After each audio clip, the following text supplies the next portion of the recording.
नमस्कार, माझं नाव दिवाकर पांडुरंग प्रजापती, राहणार बेलसवाडी, तालुका मुक्ताईनगर, जिल्हा जळगाव। हे क्षेत्र 2 एकर आहे केळीचं।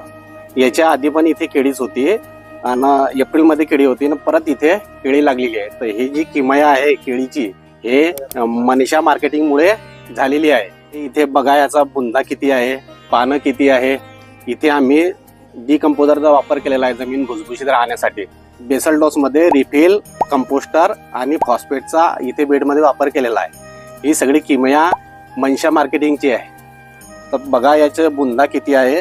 हा बुंदा वाढीसाठी आम्ही 1261 मेपासोल, सिक्वेस आणि अल्प्रोचा वापर करतो। सगळ्या झाडांचा बुंदा सारखा आहे।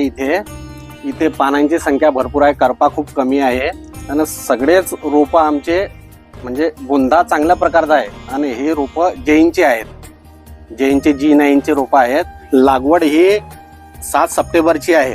हे आता त्याला 6 महिने 10 दिवस वरती झालेला आहे। तो छान बाग आहे।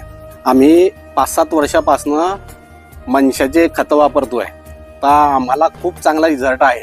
आणि काळे साहेब, प्रतीक महाजन साहेब हे वेळोवेळी आम्हाला मार्गदर्शन करतात आणि त्यांचं मार्गदर्शन असल्या कारणानं ही केळी ती छान आहे। विशेष सांगायचं म्हणजे असं झालं की इथे मागच्या एप्रिलमध्ये केळी होती आणि परत त्याला हार्वेस्टिंग करून परत इथे 7 सप्टेंबरला केळी लावलेली आहे।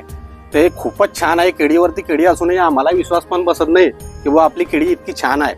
35-38चा पेंदा आहे हिचा आणि क्वालिटी, कलर, ग्रीनरी, करपा खूपच कमी आहे। आणि ही सगळी म्हणजे आम्हाला तरी असं वाटते की मनीषाची जे खतं वापरतोय आणि विशेषतः त्याच्यामध्ये जे कंपोस्टर वापरलेलं आहे आम्ही, त्याचा आम्हाला खूप रिझल्ट वाटतं। कारण की आमची माती भुसभुशीतच आहे बिलकुल।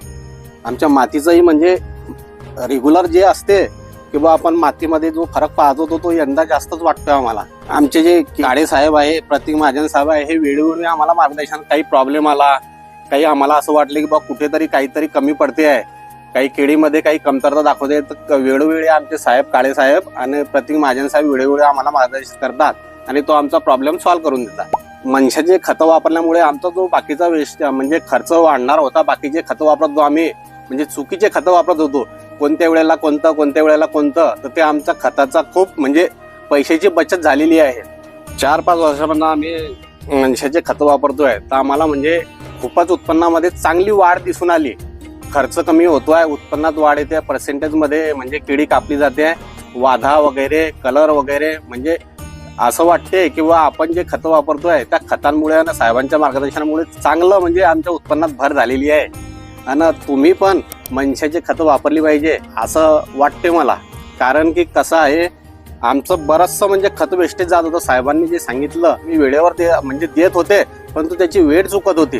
ते वेळ आता साहेबांनी बरोबर ठरल्यामुळे ते म्हणजे झाडामध्ये, बुंद्यामध्ये, ग्रीनरीमध्ये, वाद्यामध्ये, कापणीवरती येण्यामध्ये आणि एक सारख्यापणामध्ये हे आम्हाला त्याचा फरक जाणून येतोय। तर म्हणून तुम्ही मनीषाचे खतं वापरले पाहिजे। धन्यवाद।